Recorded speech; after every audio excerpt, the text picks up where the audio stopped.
యాదాద్రి భువనగిరి జిల్లాలో భూభారతి చట్టంపై అవగాహన సదస్సు జరుగుతోంది. మంత్రి పొంగులేటి మాట్లాడుతున్నారు. ఇప్పుడు లైవ్ చూద్దాం. చేసిందై ఉండాలి, ప్రజలకి పూర్తిగా భద్రత కల్పించే చట్టమై ఉండాలి. కానీ ఆ చట్టాన్ని ఆనాటి ప్రబుద్ధులు అలా చేయలే. కేవలం వారి గొప్పతనం కోసం, వారి స్వార్థం కోసం, వారి లాభం కోసం 4 గోడల మధ్య నలుగురు వ్యక్తులు 4 రోజుల్లో చట్టాన్ని చేసి నువ్వు ఎట్లా చేస్తావో చావని బెనం మీద ఆనాడు రుద్దారు. ధరణిని అమలు చేసే నాడు మీరందరూ అనుభవించారు. భూములున్నాయి, బిడ్డకి పెళ్లి చేయాలన్నా, కొడుకుని చదివించుకోవాలన్నా, ఇంటి ఆవిడకు జబ్బు చేస్తే వైద్యం కోసమైనా ఒక 5 లక్షలో 10 లక్షలో డబ్బులు కావాలి అంటే ఆ ఉన్న భూమిలో ఒక 5 కుంటలు అమ్మాలి అంటే ఆ ధరణి పుణ్యమా అంటూ 100 రోజులు రిజిస్ట్రేషన్లే ఆనాడు జరగల. ప్రజలందరూ గగ్గోలు పెట్టారు, వారి ఆవేదన వెల్లబుచ్చారు. అయినా ఆ దొరవారికి కనికరం కలగకపోగా ధరణి అద్భుతం, ధరణి అమృతం, ధరణియే సంజీవిని, మీకు ఇది జీవనాధారమని ఆనాటి పెద్ద దొరవారు చెప్పిన మాటలు ఇప్పటికీ మీ చెవుల్లో గింగుర మోగుతుంటాయి. అదే మన భూభారతి చట్టం. ఒక అర్ధరాత్రి చేయలే. ఇందిరమ్మ రాజ్యం వచ్చిన తర్వాత గౌరవ ముఖ్యమంత్రి రేవంత్ రెడ్డి గారి నాయకత్వంలోని మన ఇందిరమ్మ ప్రభుత్వం ఈ చట్టాన్ని చేయటానికి ముందు ప్రజల కష్టాలు ఏమున్నాయో తక్షణం ఆ కష్టాలు ఏమి తీర్చగలుగుతామో అని దాని మీద పూర్తిగా విచారించి ఒక కమిటీని వేసి ఆ కమిటీస్ ఇచ్చిన ప్రతి సూచనని అమల్లోకి తెచ్చి ఈ భూభారతి చట్టాన్ని తేటానికి ముందు అనేక ప్రాంతాలలో అన్ని జిల్లా కలెక్టర్లు మీ అందరి సూచనలు రాష్ట్ర వ్యాప్తంగా తీసుకొని చివరికి ప్రతిపక్షం వాళ్ళు చెప్పిన సూచనలు మంచివైతే వాటిని కూడా క్రోడీకరించి దేశవ్యాప్తంగా 18 రాష్ట్రాలలో అక్కడున్న రెవెన్యూ చట్టాన్ని క్షుణ్ణంగా చదివి దాంట్లో మంచి వాటినన్నిటినీ మన ఈ భూభారత చట్టంలో పెట్టి ఒక అద్భుతమైన చట్టాన్ని తయారు చేసి పబ్లిక్ డొమైన్లో తయారు చేసిన చట్టాన్ని 60 రోజులు ఉంచిన తర్వాత అసెంబ్లీలో ఈ చట్టాన్ని పెట్టడం జరిగింది. అసెంబ్లీలో చట్టం పెట్టినప్పుడు ఆ దొరవారి తొత్తులు అసెంబ్లీలో ఎలా ప్రవర్తించారో ఒక నరరూప రాక్షసుల్లా ఇటు నా మీద అటు స్పీకర్ గారి మీద ఆ చట్టానికి సంబంధించిన కాగితాలన్నిటినీ చించి మా మీద విసిరి ఈ చట్టాన్ని ఆపటానికి ఎలా ప్రయత్నించారో మీరందరూ ప్రత్యక్షంగా టీవీల్లో చూశారు. అయినా కూడా ఇది పేదవాడి ప్రభుత్వం.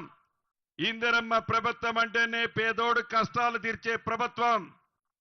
అటువంటి మన ఇందిరమ్మ ప్రభుత్వంలో దేనికి తల ఒగ్గకుండా, అదరకుండా, బెదరకుండా గౌరవ ముఖ్యమంత్రి రేవంత్ రెడ్డి గారి సూచనలతో పేదవాడి కష్టాలు తీర్చే ఈ భూభారత చట్టమే భవిష్యత్తులో మనకి శ్రీరామ రక్ష అని తలంచి ఈ చట్టాన్ని పాస్ చేసుకొని 2025 జనవరి 4వ తారీఖున ఈ చట్టం రూపంలో ఇది భూభారతని తీసుకొచ్చుకున్నాం.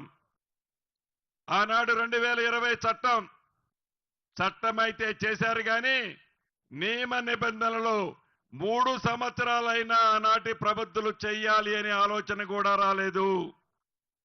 ఏదైనా ఒక చట్టం చేస్తే ఆ చట్టం విధి విధానాలని చాలా స్పష్టంగా తెలియజేయాల్సి ఉంది. చట్టం అయితే చేశారు, విధి విధానాలు దొరవారి నోటి నుంచి ఏ మాట వస్తే ఆ మాటే విధి విధానాలుగా ఆనాటి ప్రభుత్వం నడుచుకుంది. దాని ఫలితమే మీరందరూ మొన్న ఎన్నికల్లో ఇచ్చిన తీర్పు. మన భూభారతిని జనవరి 4వ తారీఖు నాడు చట్ట రూపంలో చేసుకున్న తర్వాత 90 రోజుల్లో విధి విధానాలు తయారు చేసి డాక్టర్ బిఆర్ అంబేద్కర్ గారి జన్మదినం నాడు తెలంగాణ రాష్ట్ర ప్రజలకి, భూములున్న ఆసాములకి, రైతన్నలకి గౌరవ ముఖ్యమంత్రి గారు మీ అందరికీ అంకితం చేసిన తర్వాత ఈ చట్టం యొక్క విధి విధానాలు ఏంటో, ఈ చట్టంలో ఏమేమి అంశాలున్నాయో, ఈ చట్టం పేదవాడికి ఎలా చుట్టంలా ఉంటుందో అనేది అవగాహన సదస్సు గౌరవ కలెక్టర్లే ప్రతి మండలానికి వచ్చి ఈ చట్టం మీద పూర్తి అవగాహన కల్పించాలి అని కలెక్టర్లందరికీ గౌరవ ముఖ్యమంత్రి గారు ఆదేశించడం జరిగింది 14వ తారీఖు నాడు. అంతేకాదు ఈ రూల్స్ ప్రకారం జిల్లాల్లో 33 జిల్లాల్లో హైదరాబాద్ తీసేసి మిగిలిన 32 జిల్లాలలో 4 మూలల 4 జిల్లాలలో ఒక్కొక్క జిల్లాలో ఒక్కొక్క మండలాన్ని పైలట్ మోడల్గా తీసుకోవటం జరిగింది. రెవెన్యూ అధికారులే, ఎంఆర్ఓ స్థాయి అధికారులే ప్రతి రెవెన్యూ గ్రామానికి వారి సిబ్బందితో వస్తారు. ఒక్క రూపాయి కూడా మీరు ఫీజు ఇవ్వాల్సిన అవసరం లేదు. మీరు చెప్పులు అరిగిందాకా ఏ ఆఫీస్ చుట్టూ తిరగనవసరం లేదు. ఆనాడు ధరణిని చట్టం చేసే నాడు ప్రజలందరూ ఆఫీసుల చుట్టూ చెప్పులు అరిగిందాకా తిరిగారు. ఈ భూభారతి చట్టం వల్ల అధికారులే మీ గ్రామాలకు వస్తారు. అప్లికేషన్ కూడా వారే ఇస్తారు. దాంట్లో మీకున్న ఇబ్బందిని ఆ ఖాళీలో నింపి ఆ అప్లికేషన్ తిరిగిస్తే చాలు. మోడల్గా రాష్ట్రంలో 4 మండలాలు పైలట్ గా చేశాం. ఈ నెలాఖరికి ఈ 4 మండలాల్లోని అన్ని వివరాలు సేకరిస్తాం. రాష్ట్ర అవతరణ దినోత్సవం జూన్ 2వ తారీఖు నాటికి ఈ 4 మండలాల్లో వీలైనన్ని సమస్యలని పరిష్కరిస్తూ, ఇందిరమ్మ ప్రభుత్వం అంటేనే పేదోడు ప్రభుత్వం, ఇందిరమ్మ ప్రభుత్వం అంటేనే పేదవాడికి ప్రభుత్వ భూములు పంచే ప్రభుత్వం. ఈ ఇందిరమ్మ ప్రభుత్వంలో ఏ గ్రామంలోనైనా పట్టాలు ఇవ్వకుండా ప్రభుత్వ భూములుంటే సాగు చేసుకునేవారు అర్హులైతే వారికి ఇందిరమ్మ పట్టాలు ఇచ్చే కార్యక్రమాన్ని కూడా ఈ చట్టంలో పొందుపరచబడింది. అంతేకాదు మే 1వ తారీఖు నుంచి రాష్ట్ర వ్యాప్తంగా మిగిలిన 28 మండలాలలో ప్రతి 28 జిల్లాలలో ప్రతి జిల్లాకి ఒక మండలాన్ని పైలట్ మండలంగా తీసుకుంటాం.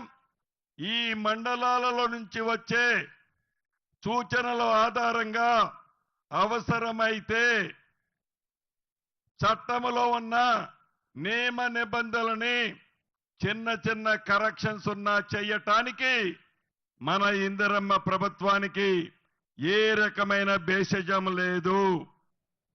ప్రజలకి ఉపయోగకరమైన చట్టం తేవాలన్నది ఏకైక లక్ష్యం తప్ప మన ఇందిరమ్మ ప్రభుత్వానికి ఏదో చట్టం చేశాం అది ప్రజల మీద రుద్దుతాం, ప్రజల అభిప్రాయానికి భిన్నంగా చట్టాన్ని చెయ్యము అని కూడా ఈ వేదిక ద్వారా మరొక్కసారి తెలియజేస్తున్నాను. ఈ చట్టం వల్ల ఉపయోగాలు 1, 2 చెప్తాను. మిగిలిన అన్ని కలెక్టర్ గారు మిగతా మిత్రులు చెప్పారు. మొదటిది సాదా బైనామాలు. 2020 చట్టం అయితే చేశారు. చట్టం చేసినప్పుడు చేయటానికి 2 రోజుల ముందు, చేసిన తర్వాత 2 రోజుల తర్వాత ఆన్లైన్లో సాదా బైనామా